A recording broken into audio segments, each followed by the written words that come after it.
ओम नमः शिवाय। जय शिव शंकर जय गंगाधर, करुणा कर कर तारे हरे। जय कैलासी जय अविनाशी, सुख राशि सुख सारे हरे। जय शश शेखर जय डमरूधर, जय जय प्रेमागारे हरे। जय त्रिपुरारी जय मदहारी, अमित अनंत अपारे हरे। निर्गुण जय जय सगुण अनामय, निराकार साकार हरे। पार्वती पति हरे हरे शंभो, पाहि पाहि दातार हरे। ओम नमः शिवाय। प्रिय भक्तगणों, आज मैं आपको श्रावण मास के चौथे सोमवार के अवसर पर भगवान शिव और माता पार्वती के संवाद की कथा सुना रहा हूँ। भगवान शिव, उनके सिर पर जटाओं का मुकुट और गंगा जी शोभायमान थीं।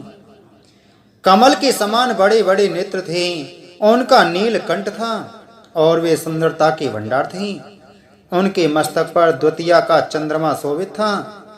कामदेव के शत्रु शिवजी वहां बैठे हुए ऐसे शोभित हो रहे थे मानो शांत रस ही शरीर धारण किया बैठा हो। अच्छा मौका जानकर शिव पत्नी माता पार्वती जी उनके पास गईं। अपनी प्यारी पत्नी जी को शिवजी ने उनका बहुत आदर सत्कार किया और अपनी बाईं ओर बैठने के लिए आसन दिया। पार्वती जी प्रसन्न होकर शिवजी के पास बैठ गईं। उन्हें पिछले जन्म की कथा स्मरण हो आई। स्वामी के हृदय में अपने ऊपर पहले की अपेक्षा अधिक प्रेम समझकर पार्वती जी हंसकर प्रिय वचन बोली। याज्ञवल्क्य जी कहते हैं कि जो कथा सब लोगों का हित करने वाली है, उसे ही पार्वती जी पूछना चाहती हैं। पार्वती जी ने कहा, हे संसार के स्वामी, हे मेरे नाथ, हे त्रिपुरासुर का वध करने वाले, आपकी महिमा तीनों लोकों में विख्यात है। चर अचर नाग मनुष्य और देवता सभी आपके चरण कमलों की सेवा करते हैं। हे प्रभु, आप समर्थ सर्वज्ञ और कल्याण स्वरूप हैं। सब कलाओं और गुणों के निदान हैं और योग ज्ञान तथा वैराग्य के भंडार हैं। आपका नाम शरणागतों के लिए कल्प वृक्ष है। हे सुख की राशि, यदि आप मुझ पर प्रसन्न हैं और सचमुच मुझे अपनी दासी या अपनी सच्ची दासी जानते हैं, तो हे प्रभु, आप श्री रघुनाथ जी की नाना प्रकार की कथा कहकर मेरा अज्ञान दूर कीजिए।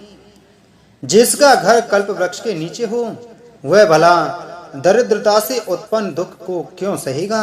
हे शशिभूषण, हे नाथ, हृदय में ऐसा विचार कर मेरी बुद्धि के भारी भ्रम को दूर कीजिए। हे प्रभु, जो परमार्थ तत्व ब्रह्म के ज्ञाता और वक्ता मुनि हैं, वे श्री रामचंद्र जी को अनादि ब्रह्म कहते हैं और शेष सरस्वती वेद और प्राण सभी श्री रघुनाथ जी का गुण गाते हैं। और हे कामदेव के शत्रु, आप भी दिन रात आदर पूर्वक राम राम जपा करते हैं। ये राम वही अयोध्या के राजा के पुत्र हैं या अजन्मे निर्गुण और अगोचर कोई और राम है। यदि वे राजपुत्र हैं तो ब्रह्म कैसे, और यदि ब्रह्म हैं तो स्त्री के विरह में उनकी मति बावली कैसे हो गई। इधर उनके ऐसे चरित्र देखकर और उधर उनकी महिमा सुनकर मेरी बुद्धि अत्यंत चकरा रही है। यदि इच्छा रहे तो व्यापक समर्थ ब्रह्म कोई और है, तो हे नाथ, मुझे उसे समझा कर कहिए। मुझे नादान समझकर मन में क्रोध न लाइए। जिस तरह मेरा मोह दूर हो वही कीजिए। मैंने पिछले जन्म में वन में श्री रामचंद्र जी की प्रभुता देखी थी, परंतु अत्यंत भयभीत होने के कारण मैंने वह बात आपको सुनाई नहीं। तो भी मेरे मलिन मन को बोध न हुआ और उसका फल भी मैंने अच्छी तरह पा लिया। अभी मेरे मन में कुछ संदेह है, आप कृपा कीजिए। मैं हाथ जोड़कर विनती करती हूँ। हे प्रभु, आपने उस समय मुझे बहुत तरह से समझाया था, फिर भी मेरा संदेह नहीं गया। हे नाथ, यह सोचकर मुझ पर क्रोध ना कीजिए। मुझे अब पहले जैसा मोह नहीं है। अब तो मेरे मन में राम कथा सुनने की रुचि है। हे शेषनाग को अलंकार रूप में धारण करने वाले देवताओं के नाथ, आप श्री रामचंद्र जी के गुणों की पवित्र कथा कहिए। मैं पृथ्वी पर सिर टेककर आपके चरणों की वंदना करती हूँ और हाथ जोड़कर विनती करती हूँ। आप वेदों के सिद्धांत को निचोड़कर श्री राम रघुनाथ जी का निर्मल यश वर्णन कीजिए। यद्यपि स्त्री होने के कारण मैं उसे सुनने की अधिकारिणी नहीं हूँ, तथापि मैं मन वचन और कर्म से आपकी दासी हूँ। संत लोग जहाँ आर्त अधिकारी पाते हैं, वहाँ गुण तत्व भी उससे नहीं छिपाते। हे देवताओं के स्वामी, मैं बहुत ही आर्त भाव दीनता से पूछती हूँ, आप मुझ पर दया करके श्री रघुनाथ जी की कथा कहिए। पहले तो वह कारण विचार कर बतलाइए जिससे निर्गुण ब्रह्म सगुण रूप धारण करता है। फिर हे प्रभु, श्री रामचंद्र जी के अवतार जन्म की कथा कहिए तथा उनका उदार बाल चरित्र कहिए। फिर जिस प्रकार उन्होंने श्री जानकी जी से विवाह किया वह कथा कहिए, और फिर यह बतलाइए कि उन्होंने जो राज छोड़ा वो किस दोष से। हे नाथ, फिर उन्होंने वन में रहकर जो अपार चरित्र किए तथा जिस तरह रावण को मारा वह कहिए। हे सुख स्वरूप शंकर, फिर आप उन सारी लीलाओं को कहिए जो उन्होंने राज सिंहासन पर बैठकर की थी। हे कृपाधाम, फिर वह अद्भुत चरित्र कहिए जो श्री रामचंद्र जी ने किया। वे रघुकुल शिरोमणि प्रजा सहित किस प्रकार अपने धाम को गए। हे प्रभु, फिर आप उस तत्व को समझाकर कहिए जिसकी अनुभूति में ज्ञानी मुनिगण सदा मग्न रहते हैं, और फिर भक्ति ज्ञान विज्ञान और वैराग्य का विभाग सहित वर्णन कीजिए। इसके सिवा श्री रामचंद्र जी के और भी जो अनेक रहस्य छिपे हुए भाव अथवा चरित्र हैं उनको कहिए। हे नाथ, आपका ज्ञान अत्यंत निर्मल है। हे प्रभु, जो बात मैंने ना भी पूछी हो, हे दयालु, उसे भी आप छिपा ना रखिए।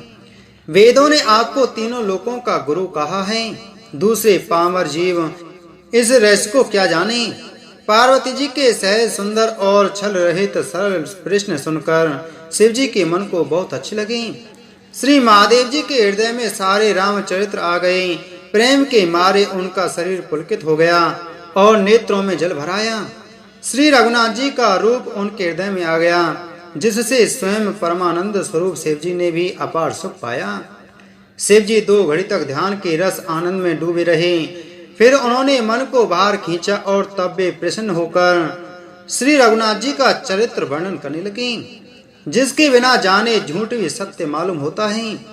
जैसे बिना पहचाने रस्सी में सांप का भ्रम हो जाता है, और जिसके जान लेने पर जगत का उसी तरह लोप हो जाता है, जैसे जागने पर स्वप्न का भ्रम जाता रहता है।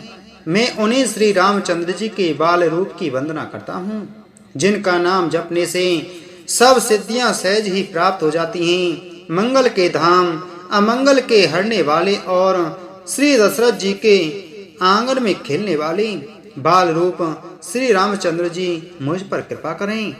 त्रिपुरासुर का वध करने वाले शिव जी श्री रामचंद्र जी को प्रणाम करके आनंद में भरकर अमृत के समान वाणी बोले, हे गिरिराज कुमारी पार्वती, तुम धन्य हो, धन्य हो। तुम्हारे समान कोई उपकारी नहीं है। जो तुमने श्री रघुनाथ जी की कथा का प्रसंग पूछा है, जो कथा समस्त लोगों के लिए जगत को पवित्र करने वाली गंगा जी के समान है। तुमने जगत के कल्याण के लिए ही प्रश्न पूछे हैं। तुम श्री रघुनाथ जी के चरणों में प्रेम रखने वाली हो। हे पार्वती, मेरे विचार में तो श्री राम जी की कृपा से तुम्हारे मन में स्वप्न में भी शोक मोह संदेह और भ्रम कुछ भी नहीं है। फिर भी तुमने इसलिए वही प्राणी शंका की है कि इस प्रसंग के कहने सुनने से सबका कल्याण होगा। जिन्होंने अपने कानों से भगवान की कथा नहीं सुनी, उनके कानों के छिद्र सांप के विल के समान हैं। जिन्होंने अपने नेत्रों से संतों के दर्शन नहीं किए, उनके वे नेत्र मोर के पंखों पर दिखने वाली नकली आंखों की गिनती में हैं।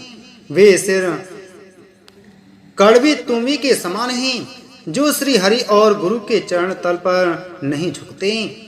जिन्होंने भगवान की भक्ति और अपने हृदय में स्थान नहीं दिया, वे प्राणी जीते हुए ही मुर्दे के समान हैं। जो जीव श्री रामचंद्र जी के गुणों का गान नहीं करती, वह मेढक की जीव के समान है। वह हृदय वज्र के समान कड़ा और निष्ठुर है, जो भगवान के चरित्र सुनकर हर्षित नहीं होता। हे पार्वती, श्री रामचंद्र जी की लीला सुनो।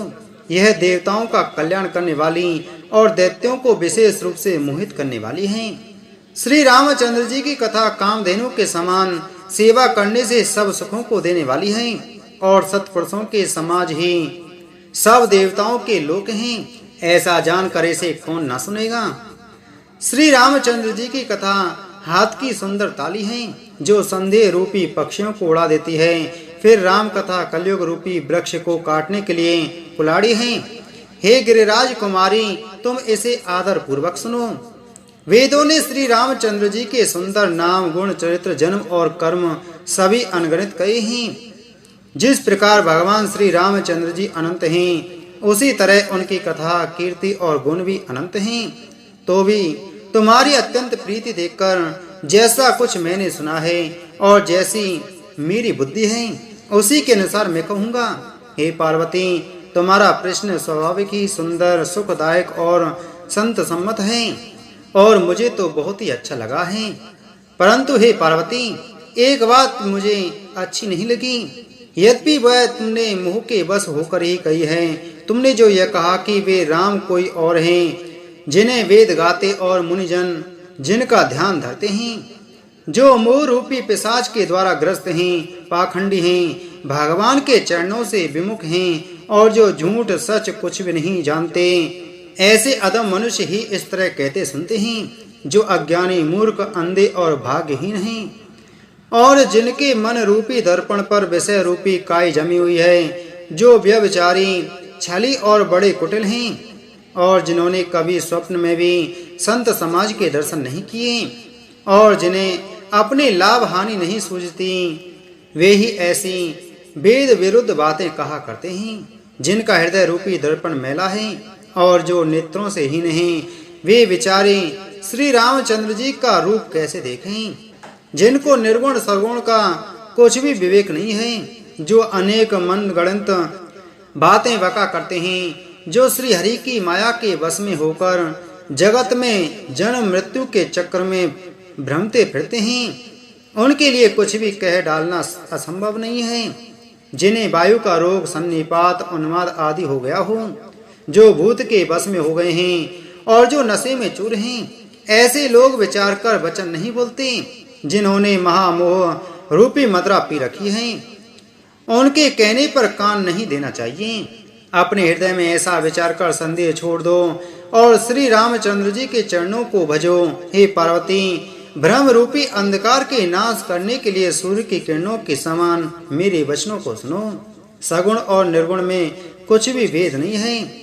मुनि, पुराण, पंडित और वेद सभी ऐसा कहते हैं। जो निर्गुण, अरूप, निराकार, अलग, अव्यक्त और अजन्मा है, वही भक्तों के प्रेमवश सगुण हो जाता है। जो निर्गुण है वही सगुण कैसे हैं?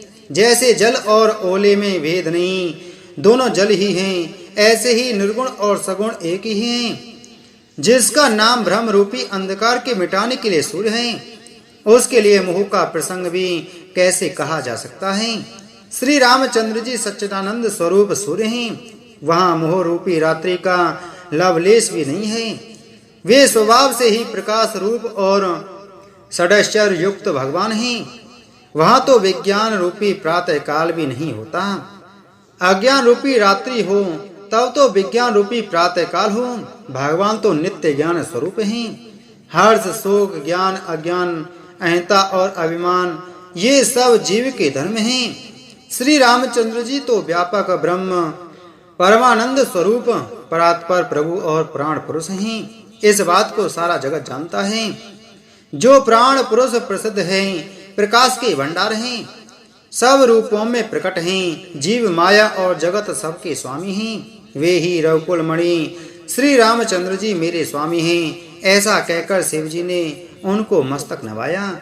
अज्ञानी मनुष्य अपने भ्रम को तो समझते नहीं और वे मूर्ख प्रभु श्री रामचंद्र जी पर उसका आरोप करते हैं। जैसे आकाश में बादलों का पर्दा देखकर कुविचारी अज्ञानी लोग कहते हैं कि बादलों ने सूर्य को ढक दिया।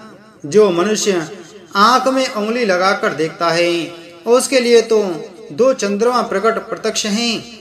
हे पार्वती, श्री रामचंद्र जी के विषय में इस प्रकार मोह की कल्पना करना वैसा ही है जैसा आकाश में अंधकार, धुएं और धूल का सोहना दिखना आकाश जैसे निर्मल और निर्लिप्त है। उसको कोई मलिन या स्पर्श नहीं कर सकता। इसी प्रकार भगवान श्री रामचंद्र जी नित्य निर्मल और निर्लेप हैं। विषय इंद्रियां, इंद्रियों के देवता और जीवात्मा, ये सब एक की सहायता से एक चेतन होते हैं। अर्थात विषयों का प्रकाश इंद्रियों से, इंद्रियों का इंद्रियों के देवताओं से और इंद्रिय देवताओं का चेतन जीवात्मा से प्रकाश होता है। इन सब का जो परम प्रकाशक है, अर्थात जिससे इन सब का प्रकाश होता है, वही अनादि ब्रह्म अयोध्या नरेश श्री रामचंद्र जी हैं। यह जगत प्रकाश्य है और श्री रामचंद्र जी इसके प्रकाशक हैं। वे माया के स्वामी और ज्ञान तथा गुणों के धाम हैं, जिनकी सत्ता से मोह की सहायता पाकर जड़ माया भी सत्य सी भाषित होती है। जैसे सीप में चांदी की और सूर्य की किरणों में पानी के बिना हुए भी प्रतीति होती है। यद्यपि यह प्रतीति तीनों कालों में झूठ है, तथापि इस भ्रम को कोई हटा नहीं सकता। इसी तरह यह संसार भगवान के आश्रित रहता है। यद्यपि यह असत्य है तो भी दुख तो देता ही है। जिस तरह स्वप्न में कोई सिर काट ले तो बिना जागे वह दुख दूर नहीं होता। हे पार्वती, जिनकी कृपा से इस प्रकार का भ्रम मिट जाता है, वही कृपालु श्री रघुनाथ जी हैं, जिनका आदि और अंत किसी ने नहीं जान पाया। वेदों ने अपनी बुद्धि के अनुसार करके इस प्रकार गाया है। वह ब्रह्म बिना ही पैर के चलता है, बिना ही कान के सुनता है, बिना ही हाथ के नाना प्रकार के काम करता है, बिना मुंह जिह्वा के ही सारे छह रसों का आनंद लेता है और बिना ही वाणी के बहुत योग्य बकता है। वह बिना ही शरीर त्वचा के स्पर्श करता है, बिना ही आंखों के देखता है और बिना ही नाक के सब गंधों को ग्रहण करता है, सूंघता है। वह ब्रह्म की करनी सभी प्रकार से ऐसी अलौकिक है कि जिसकी महिमा कही नहीं जा सकती, जिसका वेद और पंडित इस प्रकार वर्णन करते हैं और मुनि जिसका ध्यान धरते हैं, वही दशरथ नंदन भक्तों के हितकारी अयोध्या के स्वामी भगवान श्री रामचंद्र जी हैं। हे पार्वती, जिनके नाम के बल से काशी में मरते हुए प्राणी को देखकर मैं उसे राम मंत्र देकर शोक रहित कर देता हूँ, मुक्त कर देता हूँ, वही मेरे प्रभु रघु श्रेष्ठ श्री रामचंद्र जी जड़ चेतन के स्वामी और सबके हृदय के भीतर की जानने वाले हैं। विवश होकर बिना इच्छा के भी जिनका नाम लेने से मनुष्यों के अनेक जन्मों के किए हुए पाप जल जाते हैं, फिर जो मनुष्य आदर पूर्वक उनका स्मरण करते हैं, वे तो संसार रूपी दुस्तर समुद्र को गाय के खुर से बने हुए गड्ढे के समान अर्थात बिना किसी परिश्रम के पार कर जाते हैं। हे पार्वती, वही परमात्मा श्री रामचंद्र जी हैं। उनमें भ्रम दिखने में आता है। तुम्हारा ऐसा कहना अत्यंत ही अनुचित है। इस प्रकार का संदेह मन में लाते ही मनुष्य के ज्ञान, वैराग्य आदि सारे सद्गुण नष्ट हो जाते हैं। शिव जी के भ्रमनाशक वचनों को सुनकर पार्वती जी के सब कुतर्कों की रचना मिट गई। श्री रघुनाथ जी के चरणों में उनका प्रेम और विश्वास हो गया और कठिन असंभावना जिसका होना संभव नहीं, ऐसी मिथ्या कल्पना जाती रही।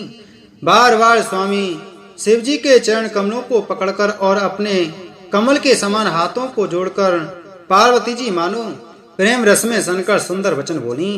आपकी चंद्रमा की किरणों के समान शीतल वाणी सुनकर मेरा अज्ञान रूपी सरल ऋतु क्वार की धूप का भारी ताप मिट गया।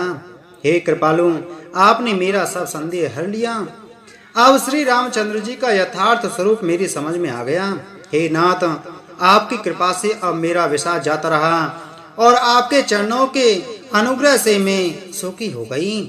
यद्यपि मैं स्त्री होने के कारण स्वभाव से ही मूर्ख और ज्ञानहीन हूँ, तो भी अब आप मुझे अपनी दासी जानकर, हे प्रभु, यदि आप मुझ पर प्रसन्न हैं तो जो बात मैंने पहले आपसे पूछी थी वही कहिए। यह सत्य है कि श्री रामचंद्र जी ब्रह्म हैं, चिन्मय ज्ञान स्वरूप हैं, अविनाशी हैं, सबसे रहित और सबके हृदय रूपी नगरी में निवास करने वाले हैं। फिर हे नाथ, उन्होंने मनुष्य का शरीर किस कारण से धारण किया? हे धर्म की ध्वजा धारण करने वाले प्रभु, यह मुझे समझा कर कहिए।